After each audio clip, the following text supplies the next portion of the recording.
Konbanwa, and welcome back to another video. Thank you guys for stopping by.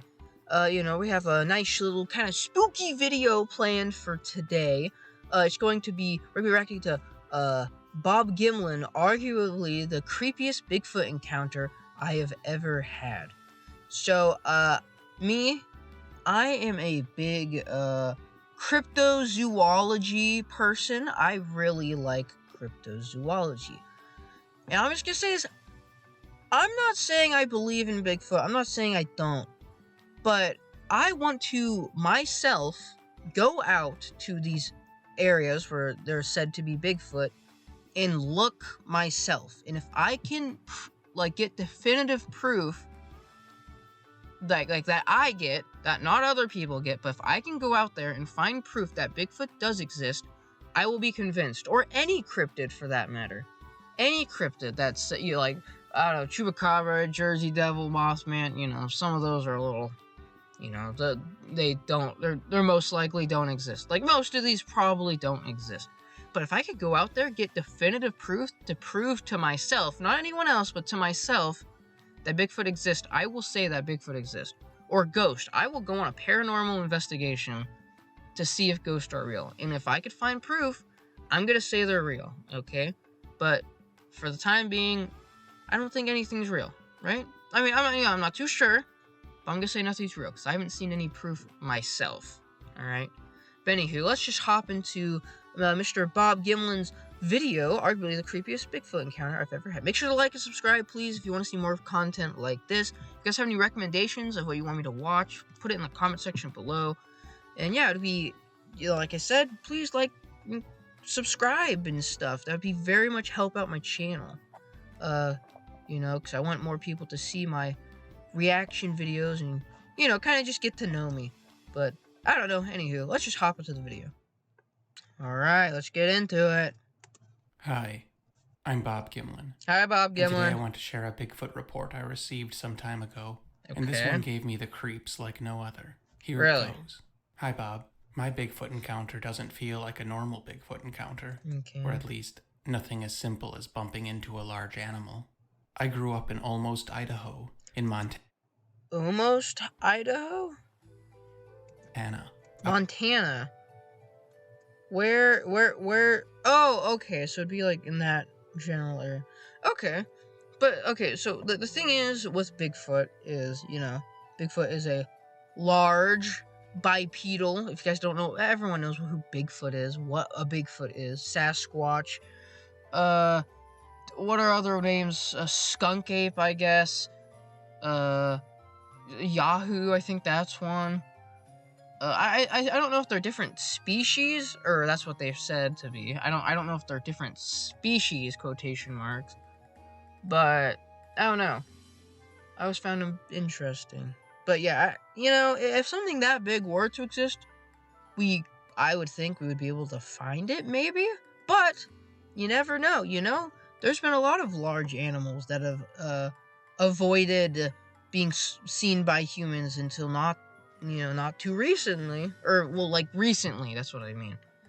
And, let's say at the bottom of the ocean. I'm sure there's some pretty big things at the bottom of the ocean. The ocean's... There's a lot we need to explore and look into about it, but I don't know. Let's just get back into the video. Outside of Missoula, and I was raised by my dad. My mom left us when I was a baby.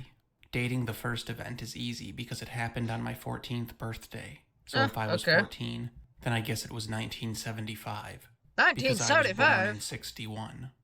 We were poor. Not dirt poor, mind you. Not even poor, just poor. So I wasn't expecting anything special or a party. Maybe just a nice dinner and a new coat or something. Right. But when my dad picked me up after school, as soon as I got into the car, I immediately noticed that something was weird with my dad. Like he was agitated. And he spent the 20-minute drive Okay, I'm going to make an assumption and say he's agitated. Is he a Bigfoot? I don't know, he might be a secret Bigfoot investigator or something like that. Maybe maybe he's even seen Bigfoot. I don't know. Because don't you have to, you go to a house to see if you like it first before you move there. So I'm assuming that he went there and he saw Bigfoot or something. I don't know, that's just speculation, though. lecturing me about these new rules. No going outside alone. Okay, no it seems going like you saw outside one. at night. And weirdly enough, we're to keep the blinds shut. Okay. Naturally, I asked why and what happened, seeing as this was totally out of character for him. And he seemed to have trouble explaining himself. He said something about a bear, and we were surrounded by farmland, so bears were not a common thing there at all. But at some point in the explanation, the bear somehow morphed into a drifter who looked like he was up to no good. Okay. And I remember thinking, well, which is it? A drifter in the woods or a bear? Or were the drifter and the bear in cahoots? They're in cahoots. You know, it's freaking... You see that? You see this drifter right over here? That's oh god, who is it? The girl who sips the porridge. You got the bear over here. Man, I can't think of her name. What's her name? Oh boy, what was her name? What was her name? It's on like the tip of my tongue. Oh, what was it? Not Little Red Riding Hood. Porridge. Goldilocks. That's it. It's Goldilocks and freaking one of the bears. They're together and they're gonna cause some mischief. They're gonna eat your porridge and sit on your beds and break your chairs and stuff. Anyway, we stopped for a rare second lunch. That's what we always called it. Yummy. When we'd stop for food after school, for a meal before dinner. Oh, he's dipping down. those French fries in ice cream. That's a good idea. That's really good if you guys haven't tried that. And was apologizing for forgetting all about my birthday, which I knew was nonsense. In fact, I suspected that the second lunch was a stall tactic of some sort. And after ice cream and fries, he apologized for being uncharacteristically testy. Again, I asked what happened, because it was quite obvious that something did. And he said that he caught someone on the farm, and that they looked like they were up to no good, and that we had to be vigilant for a while. That's Goldilocks. Now, honestly, that didn't really set right with me. I did not find the answer satisfactory. But at the same time, it didn't seem like all that big of a deal because my dad was always worried about me. And just as I suspected, I get it. When we got back to the house, there was indeed a little surprise party. It's a little nice little, it's like a little nice little farm. I would not mind living in a farmhouse. My gosh, I would love to live in a farmhouse. If you don't know me, I am I like outdoorsy type stuff. I want to live on lots of land. Not too much, but 10, 20 acres. I mean, that's a lot. 10, 20 acres of land, something like that. Like 15 to 20. Not too much, but definitely a decent amount. And I want to be able to grow my own gardens, do a bunch of outside stuff, chop down my own wood. Just kind of live off the land, kinda, But, on the other hand, I do like living in kind of like small towns, not too far away from everything. I don't know. I keep on going back and forth in my mind about things. He set up. The surprise aspect was a nice effort, but we parked in front and went in through the front door, which we never did, mysteriously avoiding the back of the house where cars might be parked. I looked at him fondly and he just shrugged. Even though my mom left when I was a baby, the family was still a big part of my life, which is one of those things that I totally took for granted as a kid. And now looking back as an adult, I'm overwhelmingly grateful for. I didn't think much about it at that age, but it was like my dad had two sets of parents. He was only 17 or 18 when I was born, and he had to grow up fast, and I'm sure he appreciated the help. Anyway, the night was nice. My cousins were, and are, Helly. Look at that snake! It looks like I don't know. It definitely looks like a constrictor of some kind. Maybe probably like a ball python. Maybe even a boa. It kind of looks like a boa, doesn't it? I don't know. I had recently made the grievous error of telling them that I was afraid of snakes, so they did everything possible to incorporate them. But at some point, my dad and my grandfather, my mom's dad, must have slipped away and had a discussion, because my dad and I spent the next 3 nights at their house, which wasn't all that unusual, because they actually lived closer to school than I did. And I'd stayed there before, so it wasn't really a big deal. But looking back, I'm sure it was related to the drifter bear.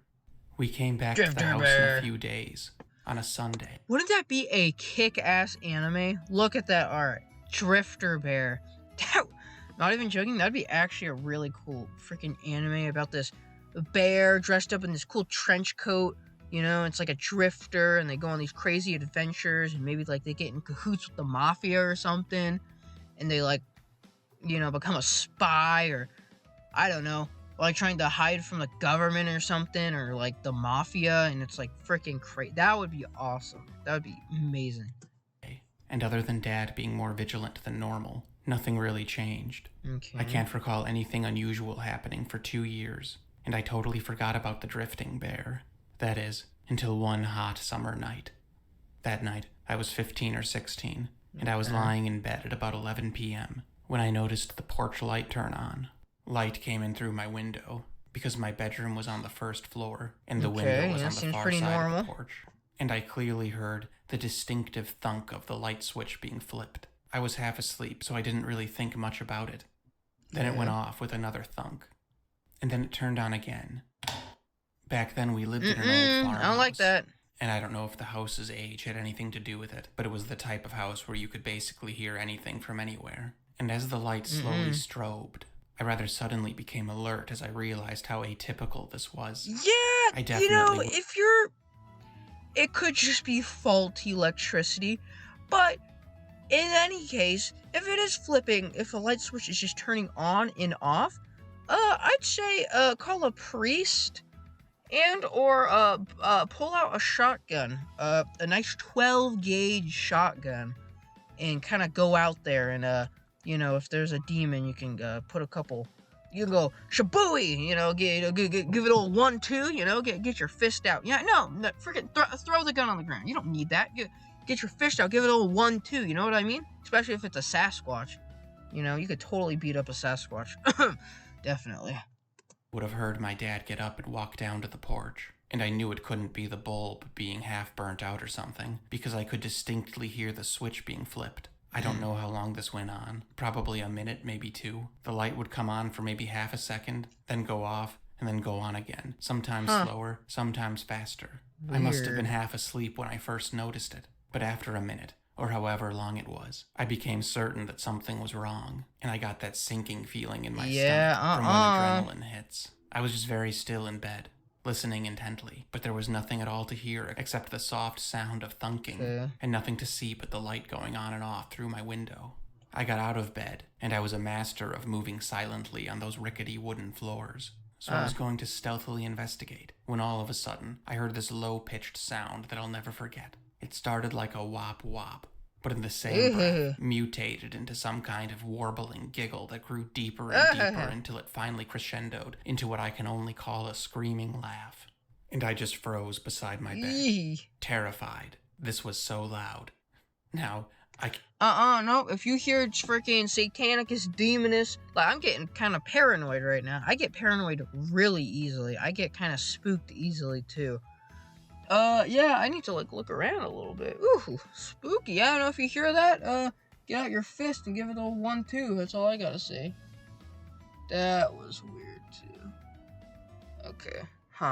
Can't say I've ever been near a roaring lion, but I imagine that's what it was like. This was ridiculously loud. That's scary. Mind you, the sound seemed to come from inside the house, more so than it came through the window. Wait. So you're saying there's a Sasquatch inside your house? That's not good. I mean to say that it sounded like it came more through the door than from the bedroom window that faced the porch and the side of the house. No, I didn't scream, I didn't run, I didn't move at all. And looking back, I consider this to be the first time in my life that I recall entirely being taken over by instinct. Yeah. I froze like a deer. I don't think I could have moved if I wanted to. I think on a deep primal level, that was my instincts telling me to not draw any attention to myself. In that moment, I felt exactly like prey. And before the laugh even ended, I heard my dad charging out of his bedroom and down the stairs. A noise I've heard 1,000 times, but not once with this urgency. It almost sounded like he had boots on, but I could tell he didn't. His bedroom was the only room upstairs, and it was one of those houses where the second floor is more like an attic between the eaves of the roof, and the only bathroom was downstairs. So obviously I've heard him come down those stairs 1,000,000 times at night, and this was not like any of those times. So he comes charging downstairs, and I heard him shout the word down, so I dove under the bed. And the stairs to the second floor led directly to the front door. so he would have been able to see the front 12 door gauge? from 2/3 down the steps. I'm smiling as I'm writing this because even 40 years later, I can remember the exact sound of my dad taking those steps. Aside from this instance, it's a fond memory of mine because it meant my dad was nearby. But from under the bed, I heard him pause with maybe 2 or 3 steps left to take. I knew he stopped with 2 or 3 steps left because I didn't hear him hit the landing, which had a different sound than the stairs. And this I'll never forget. My daddy cursed, the SH word. Now, to be clear, my dad was known to swear on occasion, but I'll never forget this because it had 2 distinct syllables. It. I don't know why, but that always stuck with me. He turned it into 2 words, which I'd never heard before. He must have been holding his 12 gauge because he shot from inside the house, and it shot through loud the door. As hell. Then I heard him leap, clearing the landing altogether and landing by the front door, and I heard it swing open. So my dad was on the porch now. And then I heard 2 more shots. And my dad was shouting basically. Those like warning shots? Just like one would when trying to scare off an aggressive bear. Yeah. And I'd never heard my dad, or any adult, make noises like that. Just nasty yells of aggressive jargon. Then the door to my room flies open, and I know it's my dad because I heard him coming. Okay. And as soon as he turns the light on, he makes this devastated gasping noise because he thinks I'm gone because I'm tucked under the bed. So I tell him I'm right here, and I clamber out, and I'll never forget the relief on his face. I'm a parent and grandparent now, too, and I can tell you with certainty that that's love right there, when you think your kid is gone and then you find them, which is... Yeah, that's probably freaking horrifying. That's just deranged. It's very, like, scary, too, because for most of my childhood, I grew up in... we have some weird stories of where I grew up. But I grew up in this little house, kind of in the middle of nowhere, and when it's dark. Like, you could hear the sounds of crickets and frogs. It's, I don't really stay there anymore, but man, it's such like a nostalgic, just sound, hearing the frogs and the crickets, and even the owls every once in a while, I don't know. In the rain, oh man, when it rains, you could hear it trickle on buckets outside. Not in buckets, but like on top of buckets. It's just like just very relaxing, like nostalgic, comforting sound. But we have some pretty weird stories. Like, we have we had a turkey, right? And something got inside of our shed. It's like a little shed. It's probably about 7 feet long, maybe like 4 or 5 feet wide, and we woke up one morning and there was this turkey corpse. Everything was eaten out of it. All the feathers were plucked off of it, and the only thing that was left was the ribs. Like, there was still meat and the skin attached to the ribs, and it looked like it was getting pulled inside of the shed. Which was, like, it was, like, in the shed. Like, half of it was inside the shed. Like, something was in the shed and it grabbed it. Because the shed has, like, this little kind of, not too big of a gap, but you could definitely fit maybe, like, your arm or both your arms through it. It's, like, kind of, I don't know, it could have been, like, a raccoon or something. Or maybe a possum. Maybe even a fox could have, like, went inside the shed, was kind of hiding there, and jumped out and grabbed it. But it's just so weird because all the feathers were plucked off of it. It was just so odd. And my grandfather has another story about these white deer things with elongated snouts that kind of make a mosquito point. And he told me about how they didn't jump onto the fence, but they, like, stretched out their bodies on top of the fence and kind of perched up there. A few of them did. Then he said later that night he saw them on the sidewalk walking up to the door. And he said that was just the weirdest thing, because he said he wasn't sure if they were an animal of some kind, but he just said it was so odd. I don't know, it's just, kind of creepy to think about. But I don't know, I digress. This is why I never let my middle son go to Walmart ever again. Anyway, Walmart's he creepy. shepherded me into the living room and onto his favorite chair, which I literally never sat on because it was unspokenly his chair. But looking back, I realized that it was up against an interior wall, as in, not against or near any windows. Obviously, I asked what the hell was going on, and here's another thing about that weird night I'll never forget. Okay. He said, I don't know, my sweet little kolachki cookie. And moments later, he called me, quote, my pudgy potato pierogi. Few things about that. What? First of all, I was a very thin child, so I don't know where pudgy came from. Though perhaps even more strangely, I am not Polish, and no one in my family is. And a day before these utterances were made, I would have bet $1 that he couldn't identify a kolachki or a pierogi, seeing as he didn't watch cooking shows, and the extent of his home cooking was steak and baked potatoes. So I have no idea where that came from. Maybe he was dreaming about food. I think his brain just vomited those phrases out in a word salad, produced from the relief of knowing I was okay. Yeah, My probably. dad called the police, and I talked to them too. Okay, and I was there the whole time. I think my dad wanted me to be part of it, to add credibility to the story, even though I hadn't seen anything, but I sure as hell heard it. And I don't know why, but at some point when my dad was talking to the cops, and I had kind of zoned out, is when I realized something about what happened.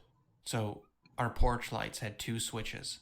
One outside on the side of the porch by a couple outlets, but the other switch was inside, beside the front door. When I was in bed, I guess I had assumed that it was the outside switch being messed with, because I hadn't heard anything inside the house. Right, yeah, that's what I think. It had been a hot summer's night, and all the windows had been open. And it turns out that the whatever it was had somehow removed the screen from the window by the front door and had placed it up against the wall right below the window. And had reached inside through the window and was flipping the light switch that was inside the house.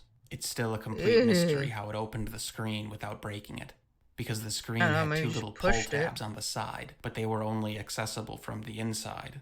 And the tabs were in the position to indicate that they were locked. Later, my dad and I would spend hours trying to remove the screens from the outside without breaking the screen or disengaging the little tabs, and it simply wasn't possible. The fit was extremely tight, and it would break before it would bend. The only explanation that makes sense is that the pull tabs were in the open position, and that things simply could have leveraged the screens out of the window and then moved them to the closed position once he had access to the little levers. But that doesn't make sense either. So my dad was unaware of any of this happening until, of course, the screaming laugh. At which point, my dad came flying down the stairs, and halfway down the stairs, which he had to stoop down to see, he said he saw a big hairy arm withdrawing from the window, and he saw its face looking in through the little window in the door. He only saw it for a moment, but he called it, quote, a devil face. He could only see its eyes and the bridge of the nose, but he said it looked like the devil and mad as hell. He said it looked evil, and he got a good look at it through the little glass window on the door. He didn't see much of it, but what he did see, he saw well. And that's when he shot, right through the door, below the face where its chest should have been. And he ran onto the porch, and that's when he started to yell, and he fired 2 more shots from the porch. But he didn't have sight of the creature by then, which is why he thinks that it jumped over the railing and went around to the side of the house.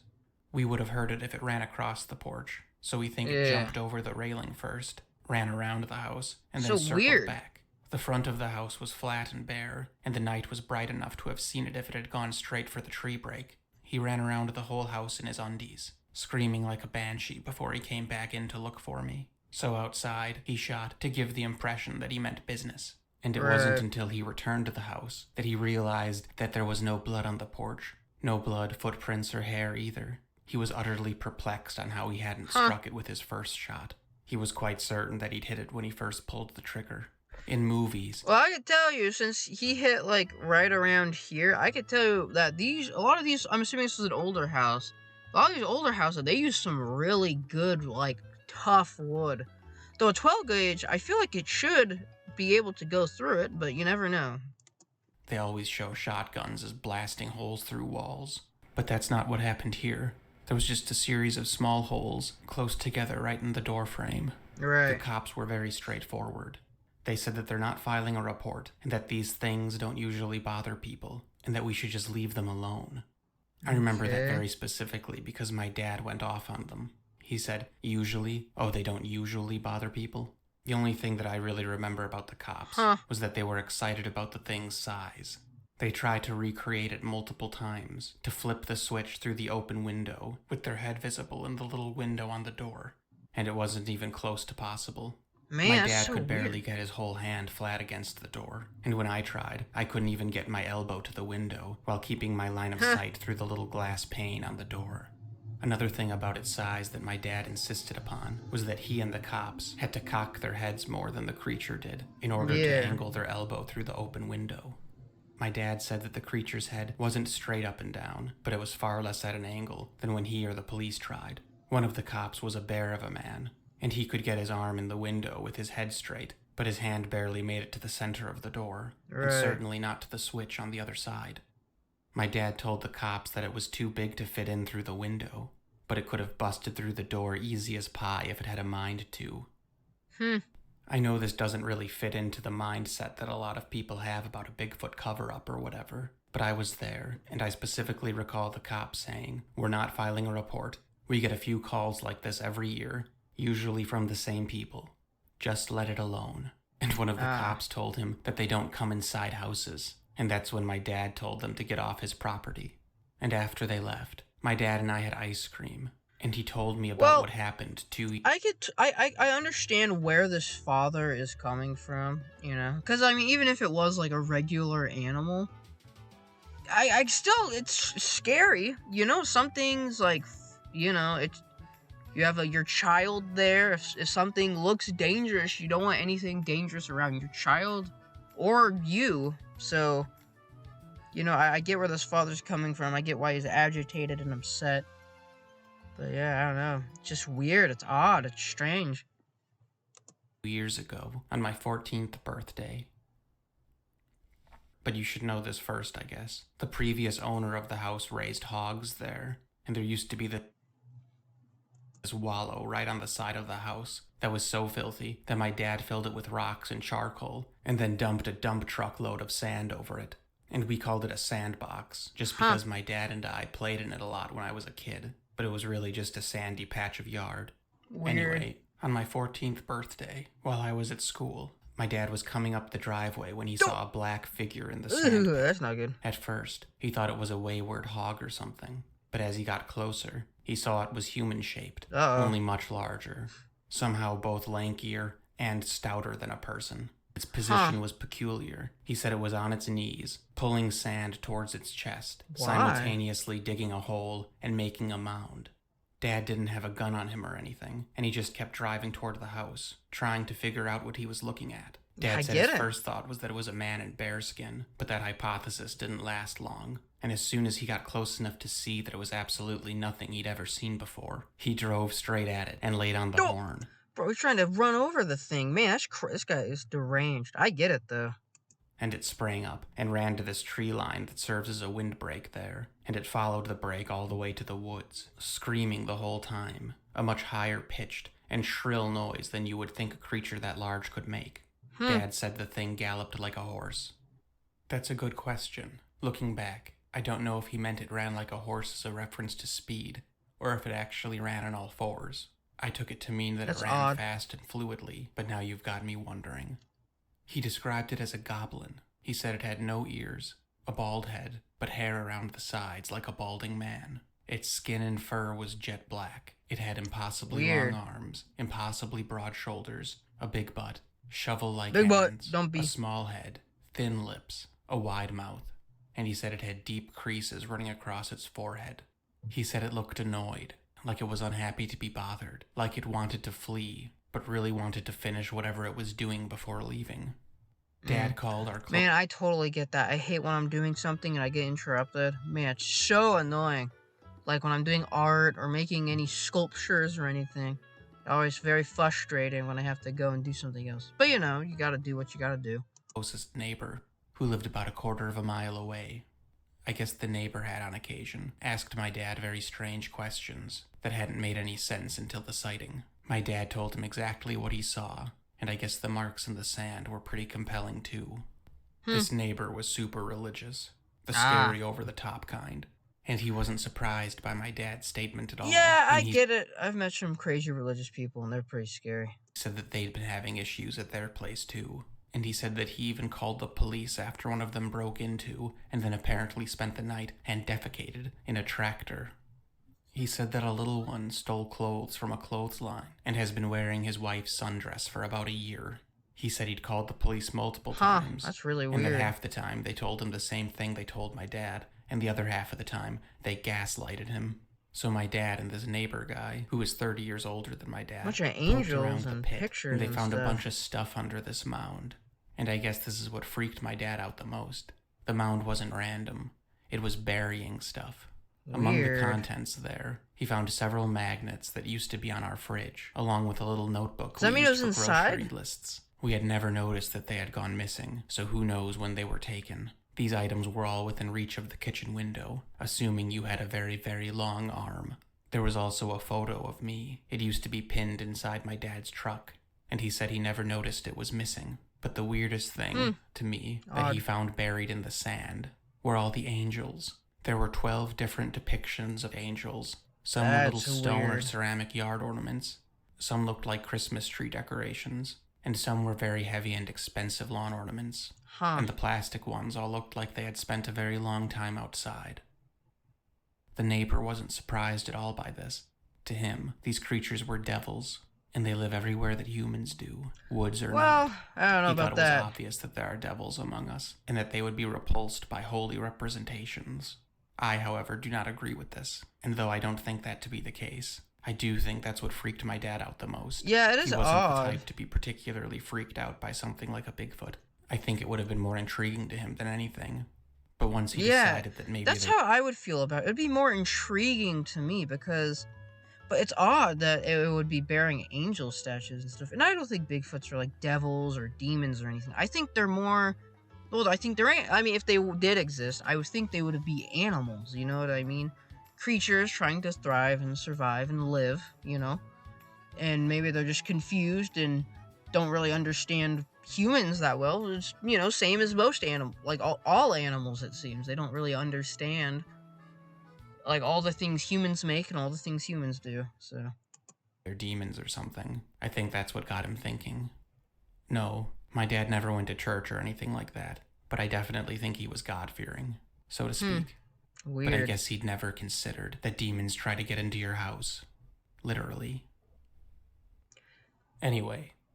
Yeah. Thanks an awful lot for listening. Of course, dude. Of course. Yeah, this was freaking deranged, everybody. I don't know what to think of it. It was very creepy, I do have to say. But yeah, anyway. Anyway, thank you guys so much for watching the video. I will see you guys in the very next video. Make sure to like, comment, subscribe, do all that fun stuff. And yeah, see you guys in the very next video, and have a fantastic day. Bye-bye!